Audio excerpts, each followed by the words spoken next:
All right, what is going on, everyone? Welcome back to the channel for another video. And it's actually been a little bit since I posted a video or have posted really any videos. If you haven't seen the last video, check out the one for the Mustang. It talks about the transmissions that you need for the Coyote swap. It kind of just goes over my own experience with that. But today I wanted to answer a question with the 4Runner itself.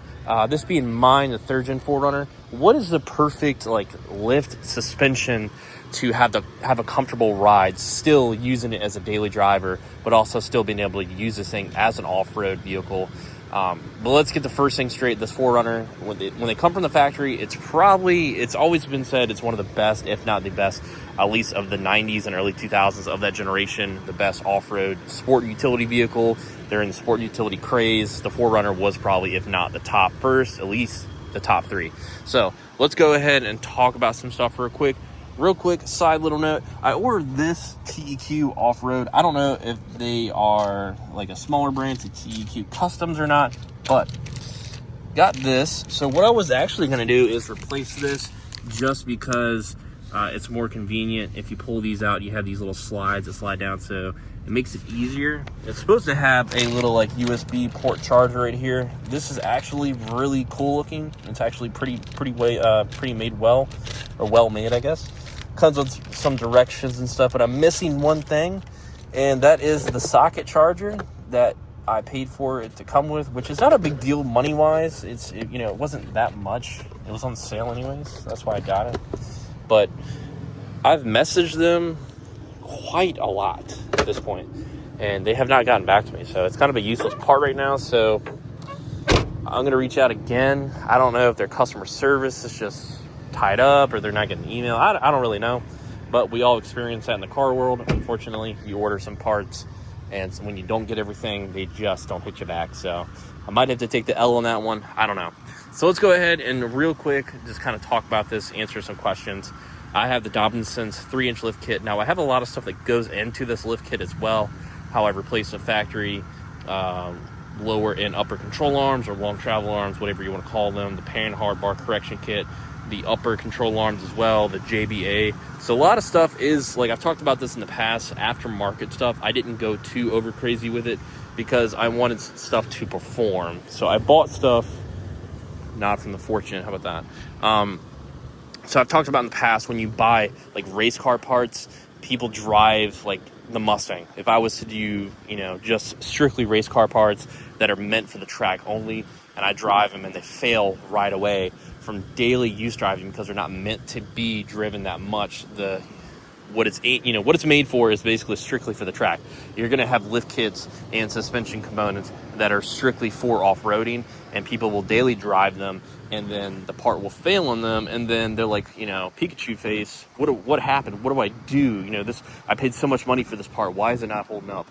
So, that's kind of the case with this, that I want people to kind of get that idea, is what I'm trying to say with the answer. So what's definitely going to help the suspension ride is your spring rate.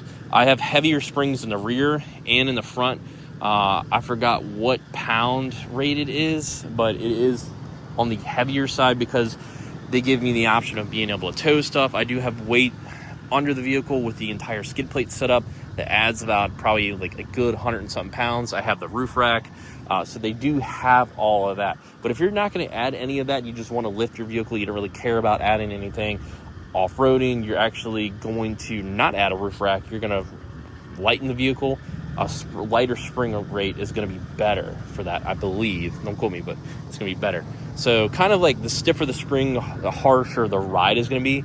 So that's something to look out for. But also what I would do is, whoever you're going to go with, like Bilstein, Old Man Emu, I think this is kind of the same setup right there. But Dobinson's, reach out to them through email, give them a call, tell them what you're trying to do. They're going to ask you questions. Answer those questions as confidently as you know, and they'll give you the best guide because they're the ones that make the parts. They specialize in their own stuff, and that's going to help you. That's going to benefit you 100%.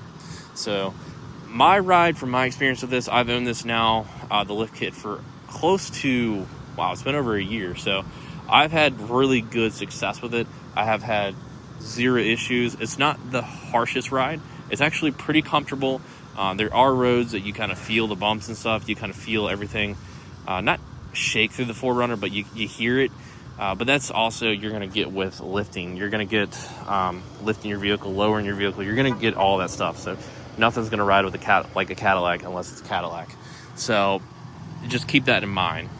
So the spring rates and the suspension components, the biggest thing is making sure that they're not strictly just for off-road, and then when you spend a lot of money, it fails, and you're like, what happened? Why spend all this money? It should last. Not entirely.